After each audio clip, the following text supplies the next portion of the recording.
WKBN 27 First News starts now with breaking news. It is now 8 a.m. on this Monday, December 10th.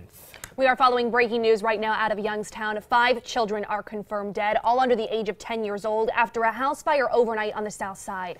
Police and fire officials are still piecing together the details, but to give you an idea of where this happened, First News made a map to pinpoint the location. It was on Parkcliff Avenue, which is on the city's south side in the part of the block between Hudson and Fernley Avenues. Initial calls went out around 11:30 Sunday night. We also got calls into our newsroom with reports that people could see and smell the smoke up to 2 blocks away. Now let's get to 27 First News Weekend anchor Molly Reed. She is live with this still developing story new from overnight, bringing us new details every half hour. Molly.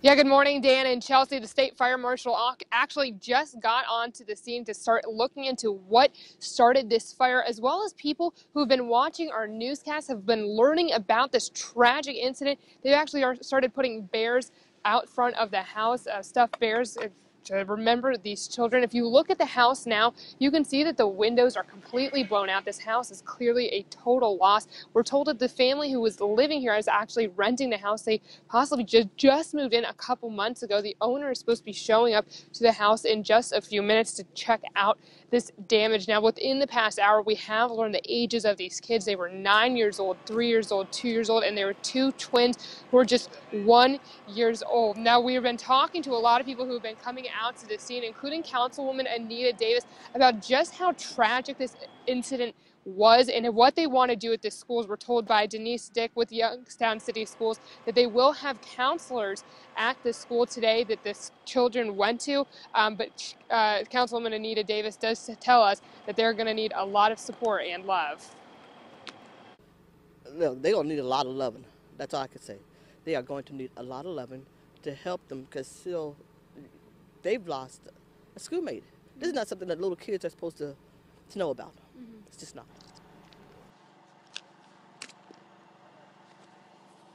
Now, we're also told 2 firefighters were hurt in this fire. That's just how bad this fire was. They suffered from burns. One of them was taken to the hospital. He's expected to be okay. The other one was treated on the scene. Now, as far as the mother, if we come back out to us, you can look at these windows. She actually jumped out of one of these windows and got to safety, and then was standing in the field over here just watching her house. There was absolutely nothing that she could do. She was waiting here until she got help. We were just talking to neighbors who actually watched this and called 911. They said that there was absolutely nothing these people could do to help, and that's just how sad it was to watch. And we're told that the mother is in the hospital. She did suffer some injuries from that jump, but we don't have an update yet on her condition. Of course, she is going to need a lot of support as well. We're told by people who are coming through that they are going to try to give her as much as they can. Councilwoman Anita Davis told me that the city, many people with the city, are actually already working on putting a plan together in place to help this mother out. Of course, stick with us here on WKBN as we learn more details as the state fire marshal looks to find out